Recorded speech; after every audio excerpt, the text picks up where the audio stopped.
Are you able to see the screen?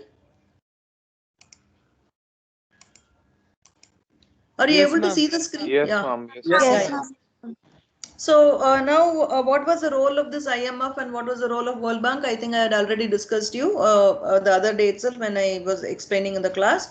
So IMF was created to control and regulate and look after the monetary exchange, the currency exchange which happened between countries, and also it was established to look into the balance of payments of all the countries. It means even now, all the countries, once they prepare their balance of payment statement, they have to submit it to the IMF. So that is the rule which has been followed now. So if anyone is going to do, see, this year you are having a project, I hope all of you know, 100 marks project. It means you are supposed to do some kind of a research, and then you have to present it in the form of a project. So if anyone is interested, I mean, any details regarding this balance of payment, current account deficit, all these details, that the trade of various countries, suppose if you want to do some kind of a research on the BRIC nations, I hope all of you know Brazil, Russia, India, China and South Africa. These are called as the BRICS nations. So if you want to do some kind of an analysis of the trade or the current account deficit or the balance of payment, or the exchange rate of these countries, all these information will be available for you in the IMF website. That's what I wanted to tell you. IMF is an organization, or you will be able to find it in OECD website also. What is OECD? Any idea for anyone? Have you come across the term OECD? No? Organization for Economic Cooperation and Development, OECD. So that's also another organization which also facilitates the free movement of trade between countries, and which also monitors the kind of imports and exports and what is the position of a country. That organization also was developed later. So you can find out your information, all your statistics required on IMF website as well as OECD website, if at all you're interested in doing any kind of research related to the international finance. I mean the subject what you're studying. So coming back to this IMF, when they decided to start with this, so any organization, if you have to, all of you know, if an institution or an organization has to be started, it requires some kind of a capital to start with. So that capital was contributed by the member nations only. So you should, if you have to become a part of IMF, you have to become a member. So to become a member, you have to subscribe. That is called as a quota, and you have to subscribe to the IMF. So that subscription didn't have any limit. Like for example, how you want to buy the shares, there's no limit. Like if you have enough so much of money, you can buy how many ever number of shares you want in the open market. It's the same way for IMF contribution to become a member and to contribute your quota, there was no restriction like how much minimum, like to open a bank account, how much of minimum balance you require. Like some specification was given for that minimum balance, but beyond that, if you want to contribute, it was like a bank account. As I told you, it is in the safe hands, like your dollar reserves, your gold reserves, your own currency reserves, everything can be deposited and you can become a quota member. So that is how they started. So initially when they started with any country to become a member should contribute 25% in gold and 70% in their own currency to become a member. So, and each member country also was asked to establish a par value, that is equivalent value, that is the value of exchange rate of their currency against another foreign currency, especially the dollar.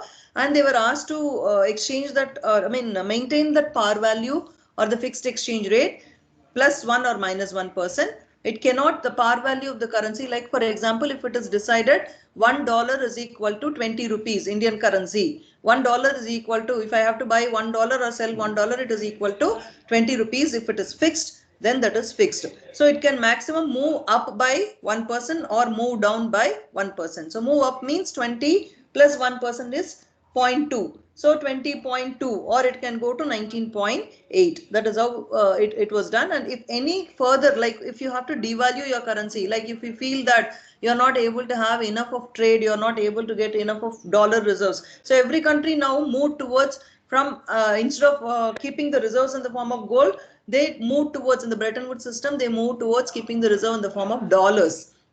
as I told you, as dollar was accepted as a universal currency, this happened.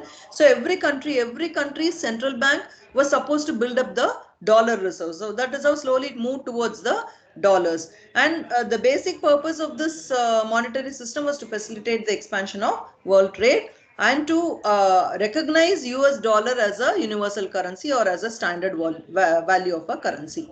So this is what happened, and these are the major features or major points of Bretton Woods system. And in the Bretton Woods system, the general recommendations were given in the Bretton Woods Agreement, like as I told you, 44 nations. How was those 44 nations selected?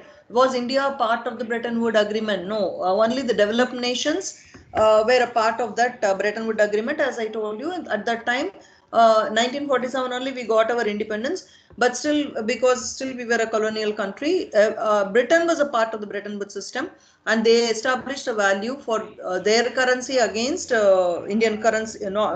It was against pound sterling and Indian currency, and indirectly. So once a value is established for £1 sterling with Indian currency, and that was converted into US dollars. So if I say, for example, £1 sterling is equal to 10 rupees, let us say, and if £1 sterling was equal to $0.5, then we will convert it to Indian currency, saying that $1 would be equal to $1 will be equal to 5 rupees. That is how the indirect exchange also happen. Like if you don't have a par value for your currency with that currency, that is called as cross currency calculation. All this practically you will learn, like cross rates. It is called as a cross rates, like how to establish the cross rates and how to find the value for another currency if you don't have a direct code. That also you will learn now. So now each nation, what were the general recommendations of the Bretton Woods Agreement is that every nation would be at liberty to have their own macroeconomic policies for full employment. So whatever was the drawback of the gold exchange, the gold standard, they wanted to remove or overcome those disadvantages, and they wanted to have a separate system under the Bretton Woods Agreement. So in the gold standard, the major drawback was that every country was trying to retain its value against the gold, and since the imports and exports were free for gold, every country wanted to import gold or export gold as per the, that is, imports and exports of their goods and services was in the form of imports and exports of the gold also. So in the process, and also because there was a link that how much of gold reserves you have, how much of that much of currency only you can print. So because of that link, there was a major drawback for the gold standard, and the countries were mostly concentrating on this area of maintaining their par value against the gold and keeping their what do you call it as printing of currency to the level of gold reserves. So because of this, they neglected the domestic macroeconomic policies. The macroeconomic policies for the within the country was neglected, because they were mostly concentrating on the international monetary system, and they were very, very particular that yes, I should maintain my par value. So in the process, that led to the negligence of the domestic policies, the economic policies, and also the which affected the employment, which affected the what do you call it as industries also. So they wanted to overcome that. So every country was under the Bretton Woods Agreement. Every country had its own liberty to have their own macroeconomic policies. It means since you are not linking the printing of the currency with the gold reserves, then it means as per whether there is money shortage of currency, then you can print the currency. But of course, this time also they had some, see, no country will be, otherwise we will also become like Venezuela only. Like there is no value for the currency, so much of what do you call it as inflation in the country. Inflation went up to 120, 130%, something like that. There is no value for their currency at all. So that also should not happen. But of course, there is a link with like how much of currency you can print with the gold reserves or the SDR or the dollar reserves. So definitely there was a link, but that much of rigidness was not there in the Bretton Woods Agreement. So free floating rates could not work. So here in the Bretton Woods system also, it is not like, it is also a fixed exchange rate only. There was nothing like free floating rate. Free floating rate means what? like your currency's value will appreciate. Now what is happening? Appreciate or depreciate depending upon the demand and supply of the foreign currency. But that is not the system under the Bretton Woods. There also you had a fixed exchange rate only, but that par value which was fixed against dollar would move up or move down plus or minus 1%. And that's why it's still a fixed exchange rate and it was not a floating rate. And this restoration of the gold standard, it was very difficult because the stable exchange rate was not, they were not able to fix up or maintain a stable exchange rate. As I told you, the drawbacks of the gold system, gold standard was that they didn't have enough of gold reserves. So restoration of the gold standard was not possible now, or they could not do that, right? So the next step in the monetary system, or that's why they had to evolve with a new monetary system. That's how Bretton Woods system came into existence. And this government also, they were allowed to have their own reserves in the form of, like, based on their imports and exports, they can have their reserves in the form of foreign currencies, especially in the form of dollar reserves, right? So the major adjustments in exchange rates could happen only after consultation, because all of you should remember IMF was established at this stage, and so any correction, any devaluation of their currency or any adjustments in the value of their currency will happen only after consulting other countries, especially after consultation with, see, that plus 1%, minus 1%, they can do it on their own. But if it is going to be beyond that plus 1% and minus 1%, definitely it has to be done in consultation, which with other countries here means other countries are nothing but the IMF, that is the 44 nations which were part of the IMF initially. So India also became a member of IMF initially when IMF started, right?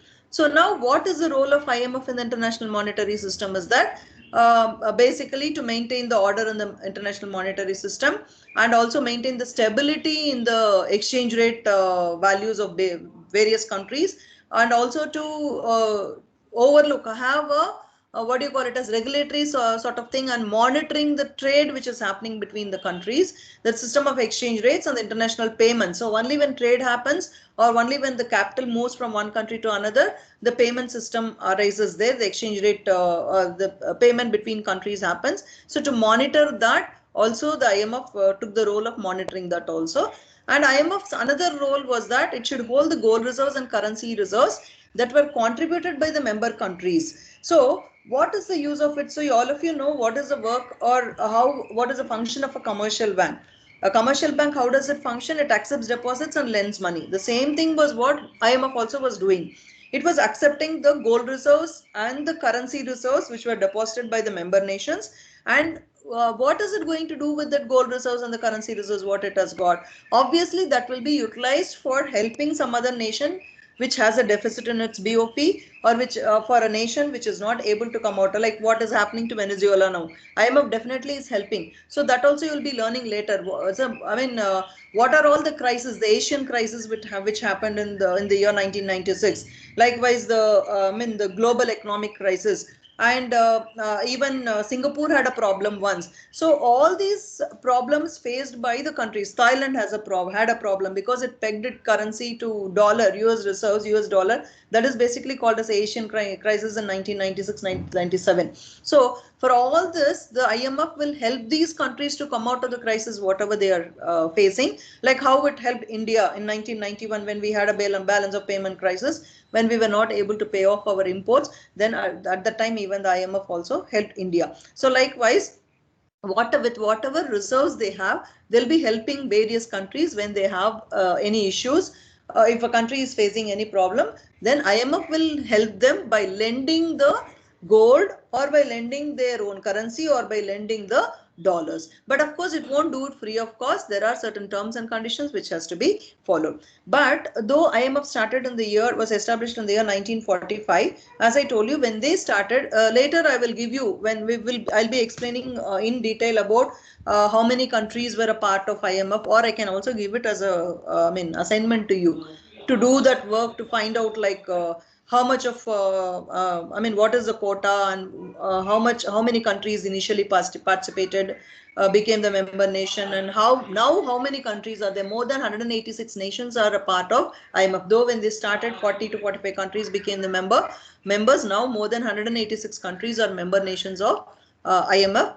the main advantage is that IMF will will lend a helping hand to them whenever a country faces a crisis. So this kind of a subscription in the form of gold reserves and in the form of the member countries' currency reserves happened up to 1980. From 1980 onwards, because the contribution in the form of gold became very all of you know very well, even in India the only gold reserve we have is the Kolar gold reserve.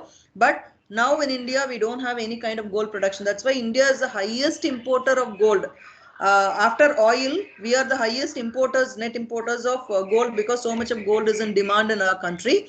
So we are the importers of gold. So because the gold production has reduced so much now, so that is the reason at that by 1980 the IMF decided that there's no point in continuing with insisting the countries, because more nations wanted to be a part of IMF, because they understood, yes, IMF is going to help us if we become a member nation. Like if you have a bank account, then it is easier for you to get a loan. The same way, if you become a member of the IMF, it'll be easier for you to borrow from IMF. So as the nations realize that, then at that point of time, if they didn't have, like underdeveloped countries did not have much of gold reserves with them, so that is how IMF came to a solution. It came to an agreement and introduced SDR. SDR is special drawing rights. I'll explain to you later what is SDR. It is a basket of currency. It consists of US dollars. It consists, now even Chinese yuan has become a part of SDR. So initially when they started with this SDR,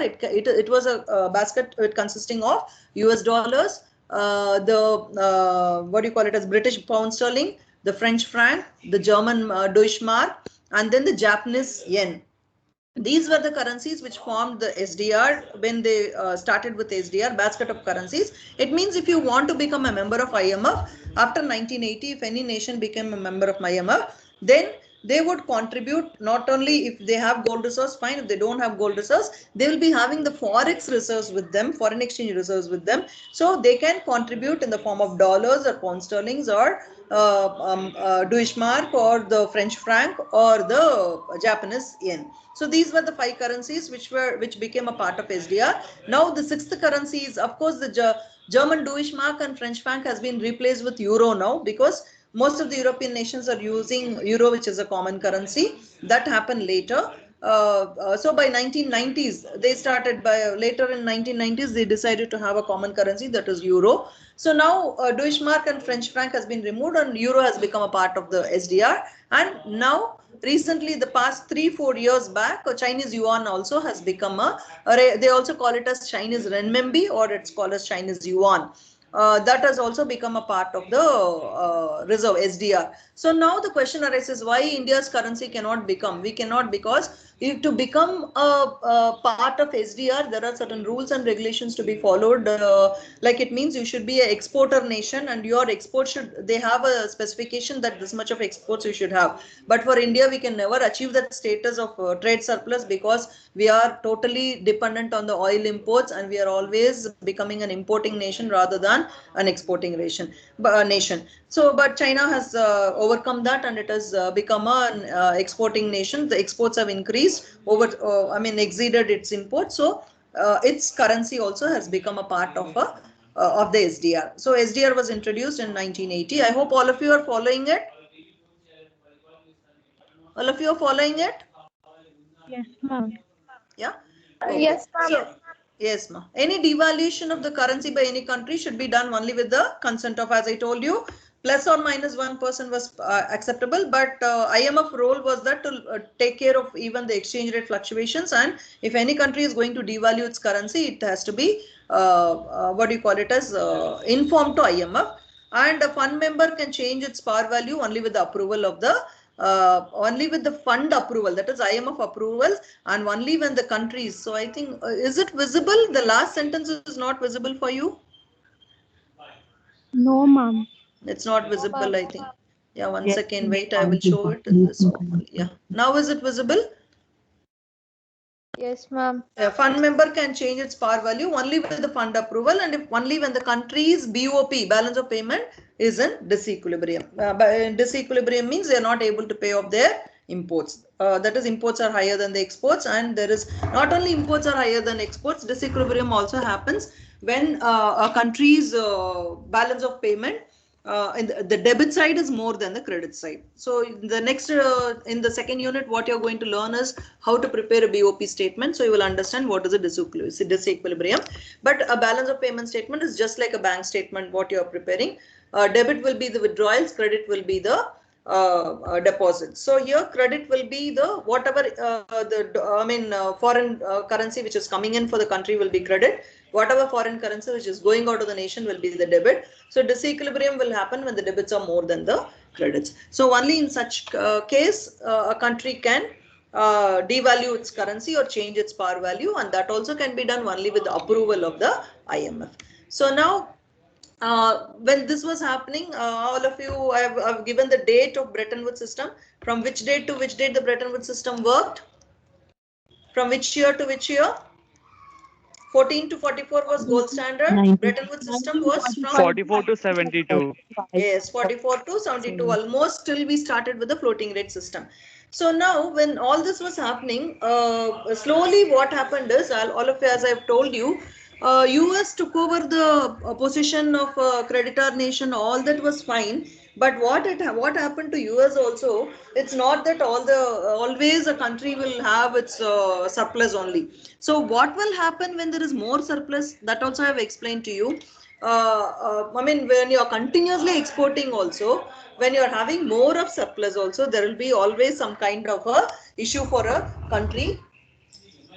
So in that case, what happens is, when your surplus is more, then automatically your currency value increases, then automatically you lose your capability of exporting, because your country is no longer as competitive as other countries. The trade also gets affected. So this is what happened to US also. So that is bound to happen for any country. The same thing happened to US. So the system of fixed exchange rate established in Bretton Woods, it worked very well till the late 60s, we can say, almost. And what happened is, as I told you, at the time of Bretton Woods system, $1 was equal, 1 ounce of gold was valued at $35, right? So when they had more of surplus, when they had more of reserves and all those things, it was pressurized. The US government also was pressurized to be competitive. Like, for example, now with more of exports and with more of dollar reserves, your currency value started increasing or appreciating, and all the countries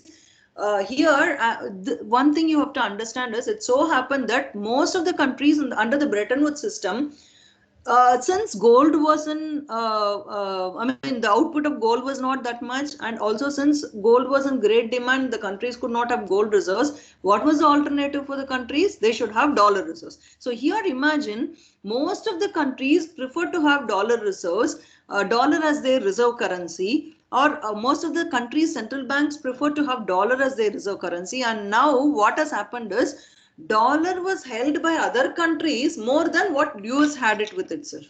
So that scenario happened, and at that time only US had to take a drastic step to float its currency. Otherwise, what happened? The pressure to devalue the dollar would cause problems throughout the world. Why? Because if dollar is devalued from 35 ounce per 1 ounce of gold is equal to $35, if you are devaluing your dollar, then automatically all other countries have to devalue their currency. That is, there should be a change in the par value of their currency, because it is pegged to dollar. The value of my currency is fixed as per dollar or against dollar, then even my currency would depreciate if dollar is devalued. So this was a major issue. And in the early post-war period, what US government did was, it had to provide dollar reserves to all countries who wanted to intervene in their currency markets. It means what? From gold reserves, they moved to dollar reserves. So if they wanted to have dollars, then US was in a position, of course, because it had so much of gold reserves, it could print so much of US dollars.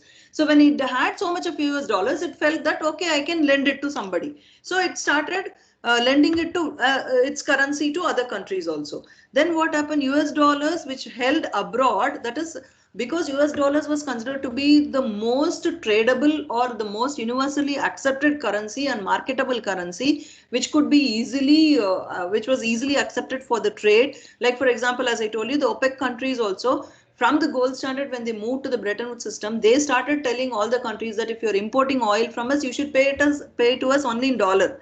We don't want gold, but you pay it to us only in dollar. So in this case, what happened? Whichever country started exporting, they always wanted to get their money in the form of dollars rather than their own currency or rather than gold. So this also led this kind of holding of dollar, like hoarding sort of thing. So everyone, because dollar had a value and other currencies had a lesser value, most of the countries prefer to have dollar as the reserve. So, and this represented a claim on US gold stock and cash. So what happened? Claim on US gold stock, what happened? So when US had to supply its dollars, then it means it had to print more dollars. They had reserves, gold reserves, so they didn't have an issue. They had to print the dollars.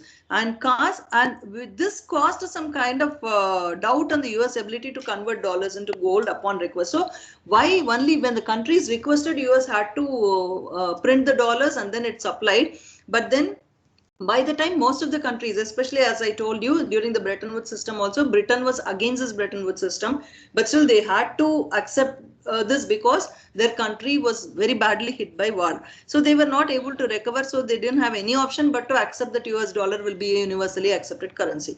So during the end of 60s, then again European governments, once they could come out of this war, once their economy was restructured and with the help of World Bank and all those things, most of the European governments, they wanted to return to the gold standard instead of dollar reserves. And what they said is, we have enough of dollar reserves, so we want to come back to the gold standard because US dollar is losing its value now. So we cannot depreciate our currency just because US is going to depreciate the value of its currency. This was the first or the initial stage of the collapse of the Bretton Woods system. So added to that, there were other issues also for the US US government. They also faced many issues like unemployment. They were mostly involved with most of the other countries. Like if you have time, please go through what was the Vietnam issue. Then almost they waged a war against Vietnam also. They had to spend so much of the expenses grew because of that. Because why they did that was because they wanted to utilize the oil reserves in that country, and they wanted to see. US is always like that only. Whichever country had some kind of reserve, natural resource, US would definitely get into or see to it that initially it will be like a friendly thing they will have, and then slowly they will take over that country. That's what they did it in Vietnam also, and that led to a kind of a war, waging of a war, and they had to print more of dollars because expenditure increased. To finance the expenditure, they were forced to print more dollars, and their gold reserves also started depleting.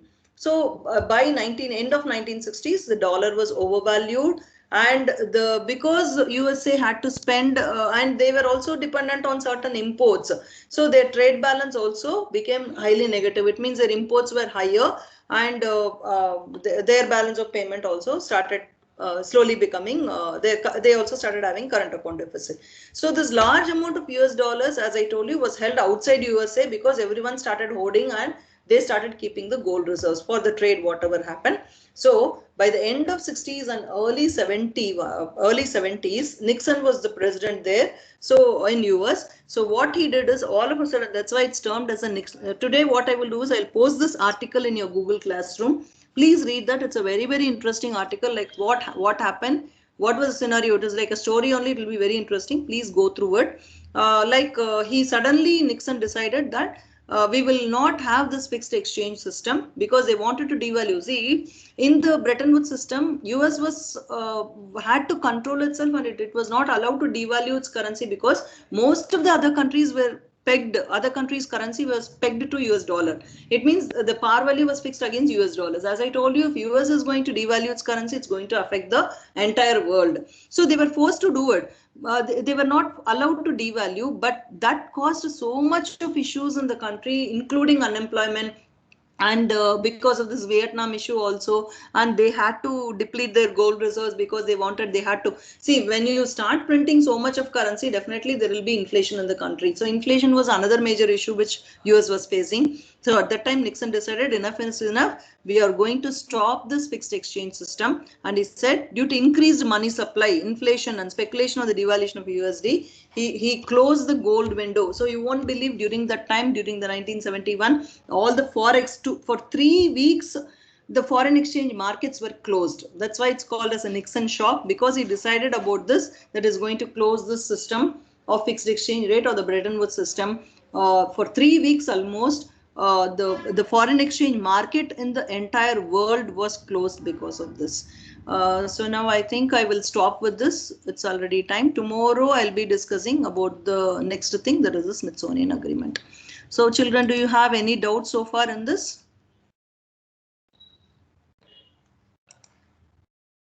Yes? No, Is there ma'am. any doubt for anyone? No, ma'am. Oh, okay. So I will, I don't know, to Tuesday and Wednesday, I don't think. See, only 93 have joined. Is it because of the issue they had for which they could not join? No, ma'am. That issue was resolved. They joined back again. They joined back because only 93, I could see only 93, because the previous classes I heard 104, 105. So this is also like a 5th or 6th hour class only in the college, right? Are you all hungry? Yes, ma'am. Okay. Yes, ma'am. Okay then children, I'll see you on the next class. I'll schedule the class and put it in the group. Bye, ma'am. Bye. Thank you, ma'am. Thank you, Yes. ma'am. Thank you, ma'am. Thank you, ma'am. Bye, Well, ma'am. bye ma, bye.